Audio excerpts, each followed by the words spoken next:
Well, hey there. Welcome to the Paw Chronicles and More with Jim.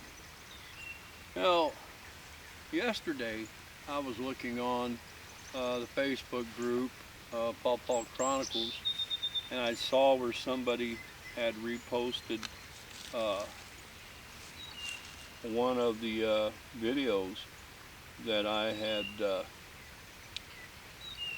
shared to the channel, and he pulled it up from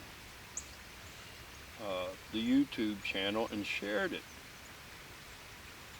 He said he's seen the video, an assessment of NC1, which the NC1 assessment had a lot of people look at it. And he even mentioned the overlease assessment. And it reminded me that I did not do an assessment as far as flower buds on this particular tree, Rigel.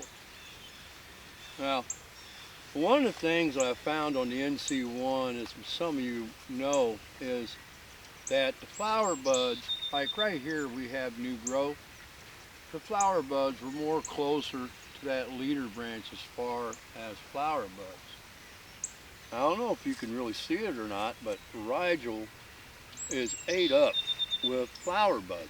There's flower buds all over Rigel. But there's also something else that's going on with Rigel, and it could be an issue. I don't know. I'll check into that. That one individual I spoke with, I call it twigginess. He called it spurring. These little short growths coming out here. And I noticed that the flower buds are on the ends of these short little growths. And I collected a little bit of scion from this year, but it was kind of hard to get scion out of Rigel because of that. Of course, this stem right here would make a good candidate for scion, but I didn't want to do that. I didn't want to take it all out. But the one thing I'm noticing, I got these stems that are coming out, and the flower buds are out here on the ends of the stems. Now, of course, when the flower buds open up, this stem is going to continue to grow. So I think maybe it'll be all right. I don't know. But the flower buds, you've got your main stem coming up here, leader branch. And the flower buds are on these small twigs. Well, like I said, or maybe I didn't, an individual I talked to called that spurring. And it's all over this tree.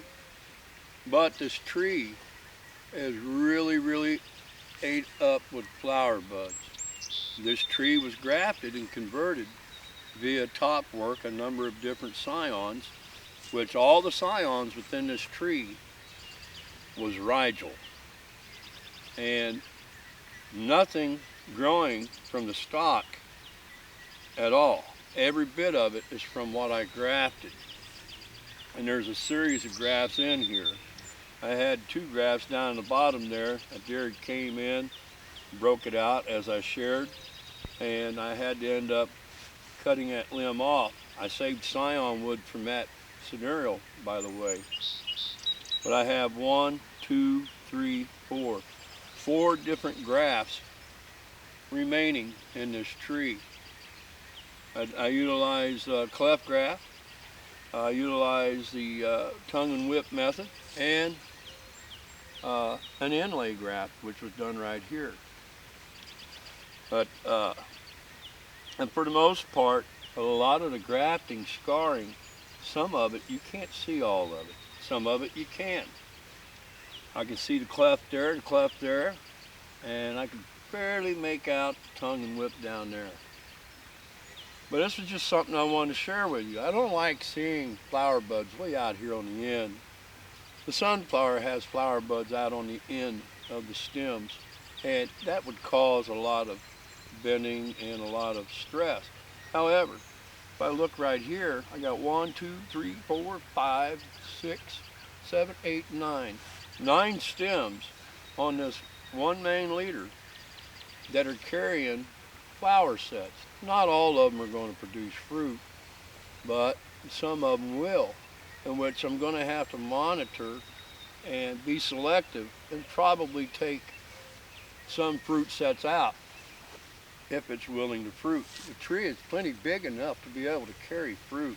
And this main leader right here, I'm looking at 1, 2, 3, 4, 5, 6, 7, 8, 9, 10, 11, 12. I'm looking at 12 small stems that are carrying flower buds. That could cause stress if they were to fruit. Not all of them are going to fruit, but flower stems nonetheless. But I tell you what, I cannot get over how full this tree is with flower sets all over it. It's a Susquehanna Shenandoah cross, in which right next to it I have Canopus, and Canopus is a sibling to Rigel, Susquehanna Shenandoah cross.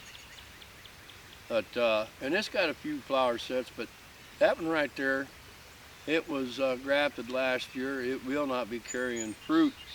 And then over here to my left, there's another tree. It's a mango. It is a lot bigger than this, and it only has a few flower sets in it, which I'm not real pleased about that. Just something that I wanted to share with you. And this warm weather we're having could end up affecting how the fruit production will be this year. Hopefully we don't get a big cold snap and freeze all these out, but I imagine it'll happen. Anyways, if you like what you see, subscribe. Any comments or questions that you may have, I welcome. You all have a God bless day.